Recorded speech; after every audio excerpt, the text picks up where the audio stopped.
we do have news, I guess, from the UN, and it looks like the COP28. I actually don't know too much about. I've heard a little bits about here and there in terms of it being some kind of environmental thing about gas, but we'll take a read here and see what the article says. Reacting to the adoption of the outcome document, UN Chief Antonio Guterres said that mention of the world's leading contributor to climate change comes after many years which the discussion of the issue blocked. He stressed that the era of fossil fuels must end with justice and equity. Those who opposed a clear reference to phase out of fossil fuels in the COP28 text, I want to say that a fossil fuel phase out is inevitable whether they like it or not. Let's hope it doesn't come too late, added the Secretary General. The latest edition of the annual UN Climate Conference has been running in Dubai, the largest city in the United Arab Emirates, since 30th of November. COP28 has been on schedule to close on Tuesday, but intense overnight negotiations on whether the outcome would include a call to phase down or phase out the planet, heating fossils like oil, gas, and coal forced the conference into overtime. That's a sentence. Try this again. Let's see what it says. So, COP28 had been scheduled to close on Tuesday, but intense overnight negotiations on whether the outcome would include a call to phase down or phase out planet heating fossil fuels like oil. I guess that's whether or not they're going to be slowing down the usage or completely removing the usage of fossil fuels like oil, and then force the conference into overtime for a late night discussion. This main sticking point pit activists in climate vulnerable countries against some larger nations for the past 2 weeks. The science is clear. In his statement, Mr. Guterres said limiting global heating to 1.5 Celsius, one of the keystone targets set in the landmark 2015 Paris Agreement, will be impossible without the phase out of all fossil fuels. This is being recognized by a growing and diverse coalition of countries. The negotiators at COP28 also agreed the commitments to triple renewable capacity, double energy efficiency by 2030, and made progress in relation to adaptation and finance. Other progress was also made in retaliation to adaptation and finance, including the operationalization of the Loss and Damage Fund, even though financial commitments are limited, according to the Secretary General. But the UN chief stressed that much more is needed to deliver climate justice to those on the front lines of the crisis.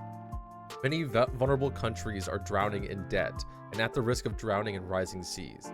It is time for a surge in finance, including adaptation, loss and damages, and reform of the international finance architecture. He said the world cannot afford delays, indecisions, or half measures, and insisted that multilateralism remain humanity's best hope. This is essential to come together around real, practical, and meaningful climate solutions that match the scale of the climate crisis. Lifeline, not a finish line. UN Climate Chief Simon Steele said genuine strides forward were made at COP28, but initiatives announced in Dubai are climate action lifeline, not a finish line.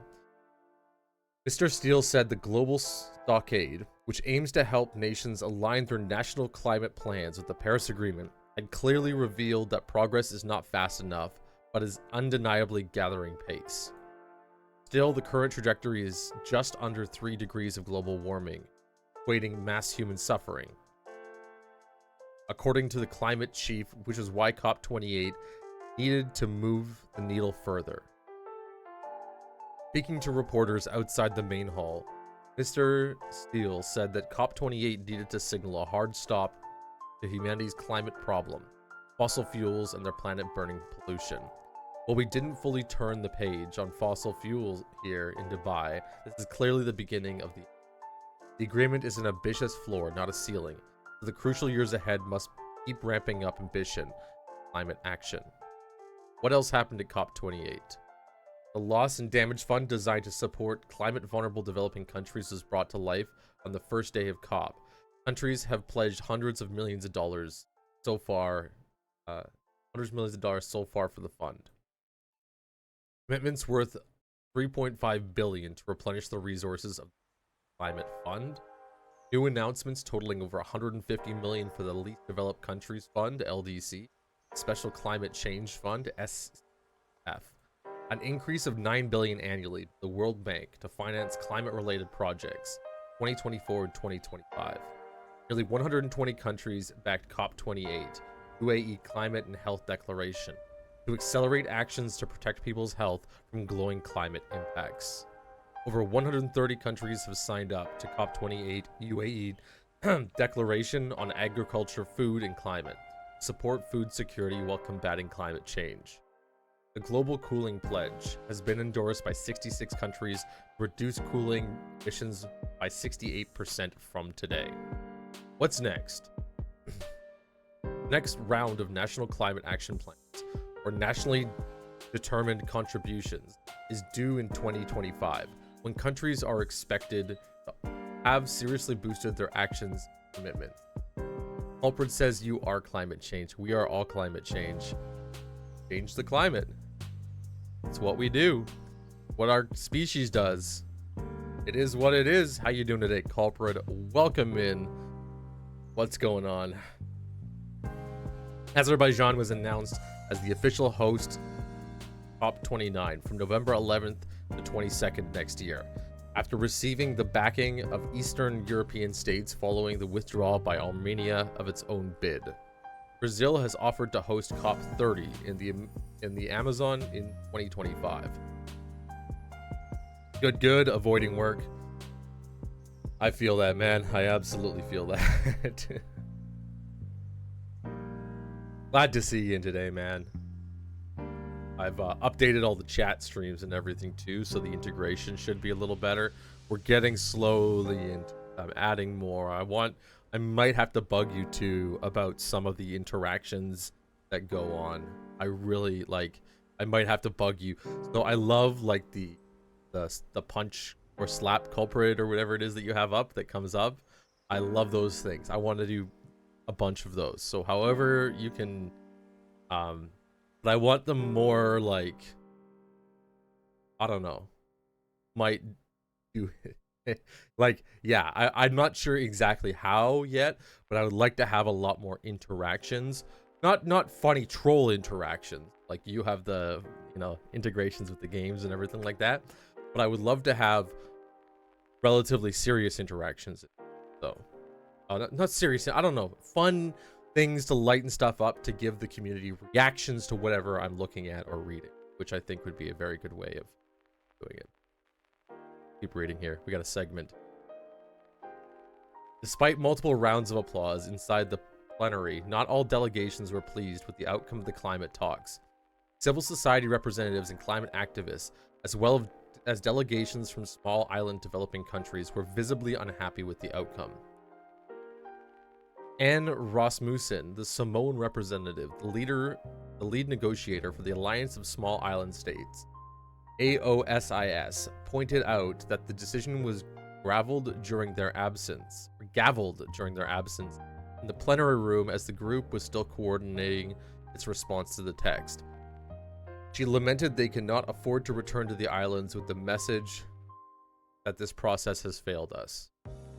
Underlying the importance of the global stockade process, she said, the first GST of particular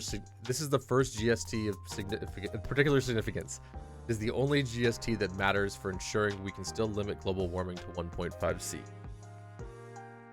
Miss Rasmussen begged the lack of course correction and expressed expressed disappointment over incremental advance over business as usual, when what we really need is an exponential step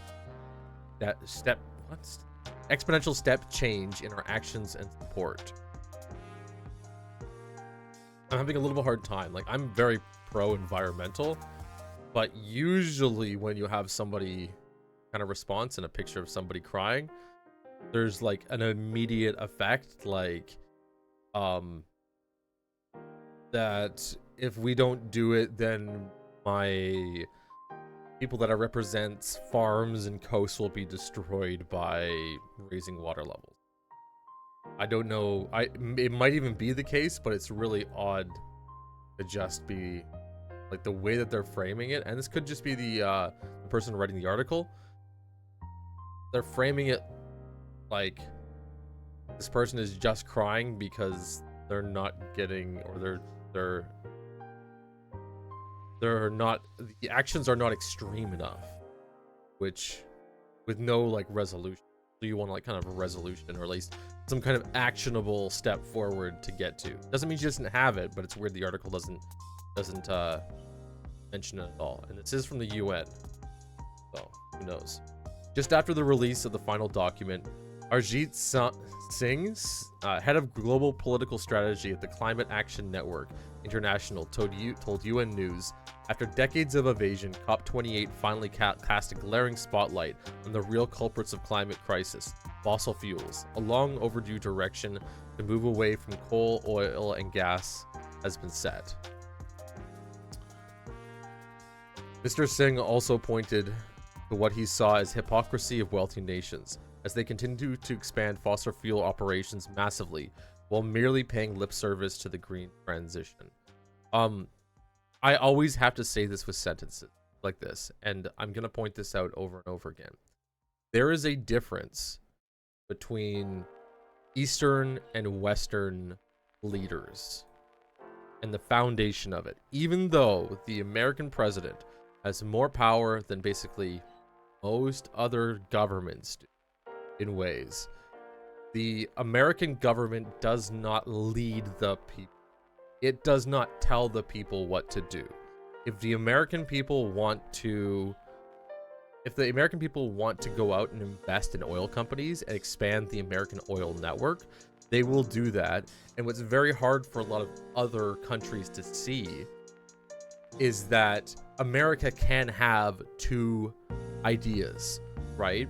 Because America is not a collection of one group of people where the leading group of people dominates over everybody else, right? This is we see this a lot in a lot of other countries out there, which is the way of politics.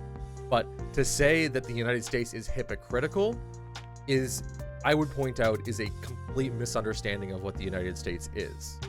There is no, like, the purpose of the United States is it can be hypocritical in its action. That's the freedom part of the United States. So it's good. You always want a positive that the government is pushing, which means that the general will of the people is pushing towards some kind of social reform. But the actions of stuff that come out of the country are completely separated from that. Developing countries still dependent on fossil fuels are, he said, left without robust guarantees for adequate financial support in their urgent and equitable transition to renewable energy. While this COP recognized the immense financial shortfall tackling climate impacts, the final outcomes fall disproportionately short of compelling wealthy nations to fulfill their financial responsibilities, he added. And it comes with a weird perspective too, which I'm pro environmental action and preservation. But there's a lot of other countries that they're not based on the exact same levels of freedoms the United States is, quote unquote. And so they assume that the United States is going to move in the same moral weight that their country would under the rulers of their country. The United States won't do that, right? If you disagree with them, part of it is that they can disagree with you and still continue doing what they're doing. And then the legal system comes in and makes a decision whether or not that thing is unjust. Most of the time, and I've noticed this is a trend in a lot of other countries, the government has almost like a dictatorial hold over the social structure of the country. And people in there don't really understand it. A lot of the times, again, they'll say like, why doesn't the American government just do this about climate change? Why doesn't the American government do this about war? And really, it's because the American government is not that level of you do this, you do this. The American government is, what do you people want? Well, some people want climate action and some people want lots of oil. So how do we build a world that is of both? Because we are not given the power to stop anybody from doing anything that is like not stealing, right? If it's not stealing, it's all good. So kind of a weird, and maybe it doesn't make sense to a lot of people outside the United States, but that is what it is.